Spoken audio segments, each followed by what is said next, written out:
এবার ঈশানের ভালোবাসা যাচাই করার জন্য এবার ঈশানের কঠিন এক পরীক্ষা নিল ইন্দ্রাণী গাঙ্গুলি। হ্যাঁ বন্ধুরা, ভিডিওতে লাইক দিয়ে দেখতে থাকুন। যে মুহূর্তে কিনা মীনাক্ষী এবং দেবলীনা মিলে কুসুমকে চরম অপমান করতে থাকে এবং দেবলীনা বলতে থাকে যে ইচ্ছে করছে ঠাস করে তোমার গালে একটা চড় লাগিয়ে দিয়ে, লজ্জা করে না নির্লজ্জ বেহায় মেয়ে কোথাকার। এর জন্যই আন্টি তোমাকে আমি বারবার করে বলছিলাম যে কুসুমকে তুমি এই বাড়ির ক্রমাগতভাবে তুমি সদস্য করে তুলে তুমি রীতিমতো নিজের বাড়িতেই নিজের একটা কালনাগিনী সাপকে পুষেছো, সেটা তুমি এখন হাড়ে হাড়ে টের পাবে আন্টি।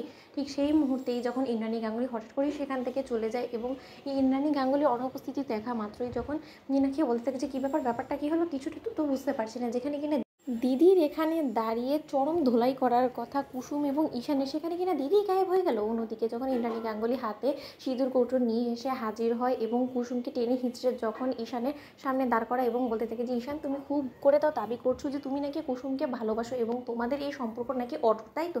তাহলে তুমি প্রমাণ করে দাও আমার কাছে যে তুমি কুসুমকে ভালোবাসো। অন্যদিকে যখন কুসুম বলতে থাকে যে দেবীমা আপনি কী বলছেন বলুন তো, অন্যদিকে যখন ঈশানের দিকে ইন্দ্রাণী গাঙ্গুলি স্বয়ং নিজে যখন সিঁদুর কৌটোটা এগিয়ে দেয় এবং বলতে থাকে যে তুমি ওর সিঁথিতে সিঁদুরটা পরিয়ে দাও, ঈশান প্রমাণ করেছো যে তুমি যে কথাগুলো বলছো সেটা সত্য, কারণ তুমি তোকে ভালোবাসো এবং তুমি দাবি করছো যে কুসুমও তোমাকে ভালোবাসে, তাহলে তো নিশ্চয়ই তোমার হাত থেকে সিঁদুর পড়তে কুসুমের নিশ্চয়ই কোনো রকম কোনো আপত্তি থাকবে না, তাই তো? কি কুসুম? ঠিক সেই মুহূর্তে যখন কুসুম বলে থাকে যে না দেবীমা, এটা কোনো মতেই হতে পারে না, এটা কোনোভাবেই সম্ভব না, কারণ আমি ঈশানবাবুকে ভালোবাসি না না না।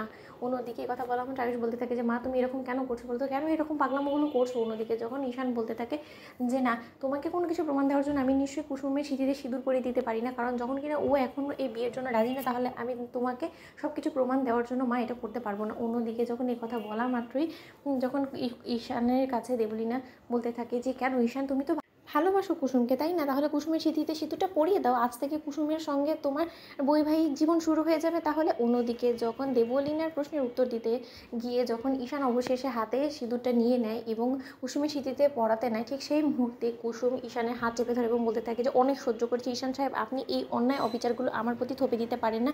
শুধুমাত্র আমি আপনাদের বাড়ির নুন খাই বলে আমি সবসময় আপনাদের সকল কথা মেনে নেব এবং আমি আমার জীবনটাকে আপনার জন্য উৎসর্গ করে দেবো, সেটা কোনো মতেই হতে পারে না। আমাদের বন্ধুত্ব সম্পর্ক ছিল এবং সেটা আজীবন থাকবে যদি আপনি চান, কিন্তু তাই বলে আপনার এই নোংরা চক্রান্তের মধ্যে আপনি কোনো মতে আমাকে টেনে হিঁচড়ে আনতে পারবেন না। আপনার দেবলীনা ম্যাডামকে বরাবরই পছন্দ ছিল না, কিন্তু সেই এঙ্গেজমেন্টটাকে ভাঙার জন্য আপনি যেরকম একটা নোংরা পথকে অবলম্বন করে আমার চরিত্রে দাগ লাগানোর চেষ্টা করুন, আমার চরিত্রে কাদা লাগানোর চেষ্টা করবেন, সেটা যদি আমি আগে জানতাম তাহলে হয়তো আমাদের বন্ধুত্বের এই সম্পর্কটা অনেক আগেই আমি ভেঙে দিতাম ঈশান সাহেব।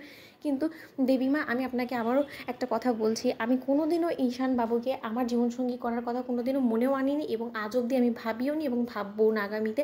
ঈশান সাহেব, আপনি আমার বন্ধু ছিলেন এবং আপনি সেটুকুই থাকবেন যদি আপনি বন্ধুত্ব সম্পর্ক রাখতে চান। তো বন্ধুরা লাইক এবং শেয়ার করে সাবস্ক্রাইব করতে ভুলো না।